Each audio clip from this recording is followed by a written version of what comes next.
Make computers sound like computers. Hi everybody, my name is Greg Crable and this is my daily podcast, Something I Learned Yesterday, in which I take one issue from the world of publishing and try to explain it in about 3 or 4 minutes. Now, you're obviously wondering what's with the hat. So my friend Lev K suggested that I change the background from time to time. Haven't figured out how to do that yet, so in the meanwhile, I'm going to wear a different hat every day. Tell me in the comments whether you think that's a good idea or not. Bo Sachs sent me an email about an article in The Guardian regarding the death of a 21-year-old water polo coach. Microsoft created an AI-generated poll that appeared with the post. The poll asked readers, "What do you think is the reason behind the woman's death?" And they were offered 3 choices: murder, accident, or suicide. People obviously got very upset about that.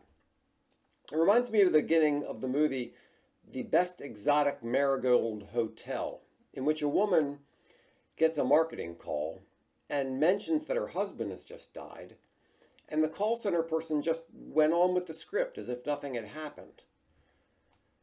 In other words, the problem of inappropriate or distasteful responses is not limited to AI. Any system that mimics human response without human sensibilities can create the same issues. You could get a similarly inappropriate situation with an ad placement. My friend Lev K says you almost always want a human in the loop, and I agree, but since every individual on your website could be getting a different ad or a different survey, how do you monitor this? How do you put the human in the loop? We hear a lot about the potential of disinformation from AI, but distasteful might be the bigger threat to many brands. It's easy to say that you'll review everything from generative AI before it goes live, but is that really possible? I don't think anyone could have reviewed the technology that created that Microsoft poll. It was probably something like, when a story's about X, look up other stories about X and see what people say in the comments and make a poll out of that. What do?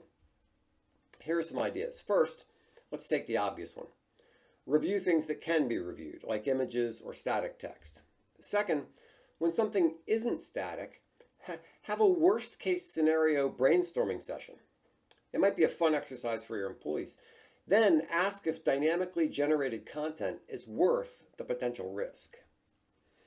AI is going to start taking over things like customer service call centers, and that promises to save a lot of money. But is it worth the risk of horribly inappropriate content? Consider this. Maybe we shouldn't try to make these AI replicants sound like humans. If ChatGPT makes a silly mistake that a human wouldn't make, you don't get mad. You think it's funny.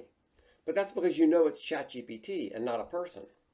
If you disguise AI and try to make it sound like a human, you might be creating more problems than you're solving.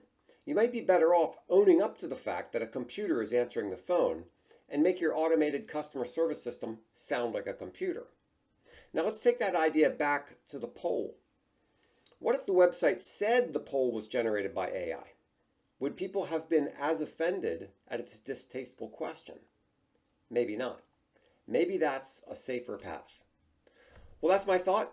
Let me know in the comments what you think, and thanks so much for listening. If there's anything I can do to help you in your business, please give me a call. You'll see my phone number on the next screen. Thanks.